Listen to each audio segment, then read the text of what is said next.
Corey OTM here. We're going to be doing a Final Fantasy VII Top 10 Enemies list.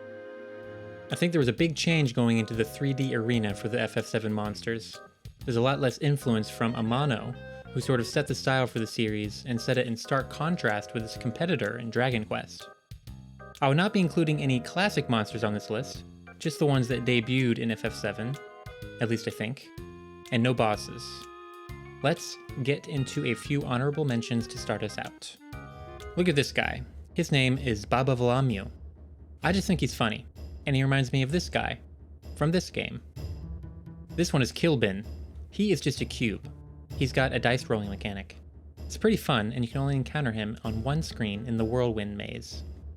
These last two are both encountered on the stairs going up to Hojo on Disc 2. First is the X-Cannon. He's got one of those countdowns you see in a lot of Final Fantasy games. He's just a big festive cannon, not very scary. Then we have the Grosspanzer. He's big, he's got a few targets, and he's a little reminiscent of the boss you fight after the motorcycle scene. Now those are just small potatoes. Let's get to the real list, starting with... At number 10 we have the guard system / warning board, since there's two of them. These always reminded me of some kind of arcade game or slot machine. I also like the hand on this one. Nothing fancy here, I just like the design, and I think it's perfectly placed in the Final Fantasy VII universe, and I can't really see it existing in any of the other games convincingly. At 9 we got Hell House. This house has a frightening secret. It is also a monster. I believe also that it is still actually a house. 8. The Serpent Dragon is awesome. He's in the sunken Gelnika, and only in the bay area of the plane. It really reminds me of something, but I can't quite place it.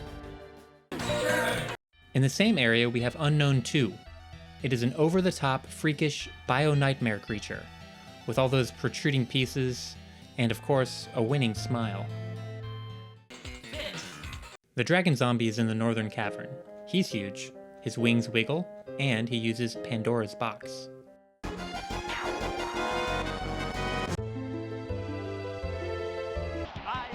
I just like this guy, not sure why. Maybe it's the inefficiency of having two propellers for hands. Maybe it's the dramatic two-part battle format for such a small fight. A true monument to Shinra's excess. Yin and Yang are found in the basement of the Shinra mansion in Nibelheim, next to Vincent's area. It's a somewhat complex fight and almost hidden down there. One side is weak against magic, the other physical.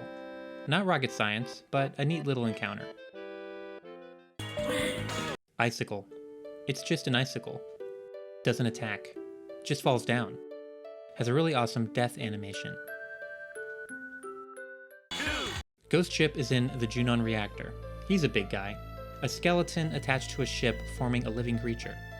You can turn him into the guidebook for a side quest, but the best part is when he sweeps you away.